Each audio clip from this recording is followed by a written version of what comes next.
एक बादशाह की बेटी बहुत ही खूबसूरत और दिलकश थी। इसे शहजादी की शादी करनी थी। आसपास के सारे मुल्कों के बादशाह शहजादी से शादी करने के ख्वाहिशमंद थे। बादशाह ने सोचा, अगर किसी एक मुल्क के शहजादे या बादशाह से इसकी शादी कर दूं तो दूसरे मुल्कों के बादशाह नाराज़ हो जाएंगे। क्यों ना कोई ऐसी चाल चली जाए कि मेरी बेटी की शादी भी हो जाए और कोई भी नाराज़ ना हो। इसने वज़ीर से मशवरा करने के बाद मुल्क भर में ऐलान करवा दिया कि फ़लाँ दिन फ़लाँ मैदान में गरवी घुमाई जाएगी और जिस शख्स पर गरवी ठहरेगी इससे शहजादी की शादी की जाएगी। फैसले वाले दिन एक चरवाहा भी इस मैदान में जा पहुंचा, जो बकरियों की तरह खाता पीता था। वहां अक्ल और बख्त की आपस में तकरार हो गई। बख्त ने अक्ल से कहा, अब मेरा कमाल देखो, मैं चरवाहे का साथी बन रहा हूँ, फिर मान लेना कि कौन ताकतवर है। अक्ल ने कहा, देखा जाएगा, तुम अपना काम दिखाओ। मैदान में जब सब लोग जमा हो गए तो बादशाह ने गरवी घुमाने का हुक्म दिया। गरवी घूमती हुई सीधी चरवाहे के सामने आकर रुक गई, जिसका मुंह सर मिट्टी मिट्टी था, कपड़े फटे पुराने थे। दूसरे मुल्कों के बादशाह और शहजादे हैरान थे कि इतनी हसीन और जमील शहजादी की शादी इस गरीब से हो गई। खुद बादशाह भी हैरान और परेशान था। आखिर इसने फैसला किया कि गरवी दोबारा घुमाई जाए। जब गरवी दोबारा घुमाई गई तो खुदा की कुदरत से वो फिर चरवाहे के सामने आकर रुक गई। बादशाह ने तकदीर का फैसला समझकर इसे अपना दामाद कबूल कर लिया। चरवाहे को गुस्ल के बाद बेहतरीन कपड़े पहनाए गए और बना सुनवार के इसे बादशाह के पास लाया गया। फिर बादशाह ने अपनी बेटी की शहजादी इससे कर दी। निकाह के बाद चरवाहे को खाना मिला, जो इसने अपनी आदत के मुताबिक बकरियों की तरह उल्टा लेट कर खाया। तमाम लोग इसे हैरान होकर देखते रहे। खाना खाने के बाद कनीज़ें इसे शहजादी के पास छोड़ आई। वो वहाँ भी चरवाहों वाली आवाज़ में चीखता रहा। बेचारी शहजादी को बहुत दुख हुआ। वो उदास और खामोश बैठी इसकी सब हरकतें देखती रही। फिर इस नतीजे पर पहुंची कि चरवाहे में ज़रा बराबर भी अक्ल नहीं है। क्यों ना इसे 3 सवाल पूछूं। अगर गलत जवाब देगा तो इसे फांसी पर चढ़ा दूंगी और मेरी जान आज़ाद हो जाएगी। ये सोचकर इस बेचारी शहजादी ने इससे कहा कि तुमसे सवाल पूछती हूँ, अगर तुमने जवाब दुरुस्त दिए तो ठीक है, वरना तुमको फांसी की सज़ा मिलेगी।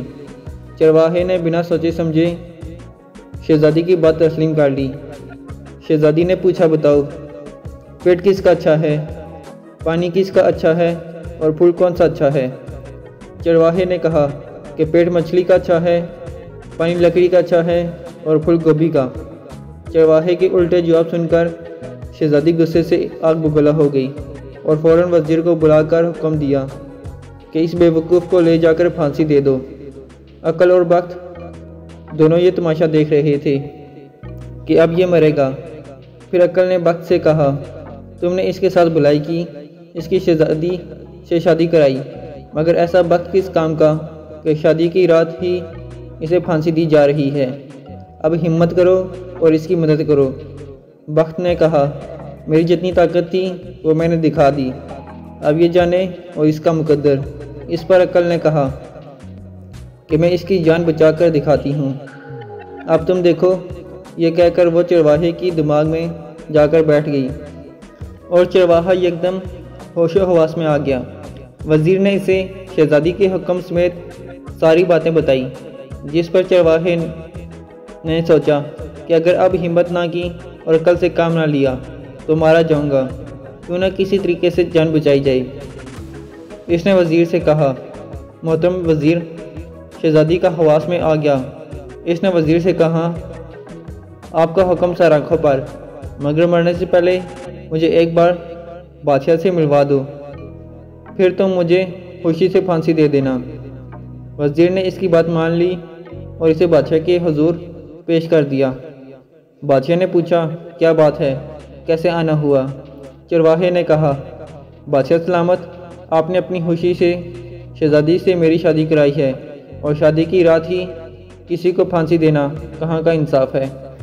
बादशाह ने जवाब तलब नज़रों से वज़ीर को देखा وزیر نے سر جھکا کر کہا، بادشاہ سلامت، آپ ہمیشہ سلامت رہیں۔ شہزادی صاحبہ کا حکم ہے کہ یہ احمق ہے، اس لیے اسے پھانسی دی جائے۔ بادشاہ نے شہزادی کو طلب کیا اور اس سے واقعہ پوچھا۔ شہزادی نے بادشاہ کو بتایا کہ حضور ہم نے شرط رکھی تھی اور اس نے میرے سوالوں کے جواب درست نہیں دیے، اس لیے ہم نے اسے پھانسی کا حکم دیا ہے۔ بادشاہ نے کہا، وہ سوال ہمارے سامنے پوچھے جائیں، اگر درست جواب دے گا تو ٹھیک ہے، ورنہ اسے پھانسی پر چڑھا دینا۔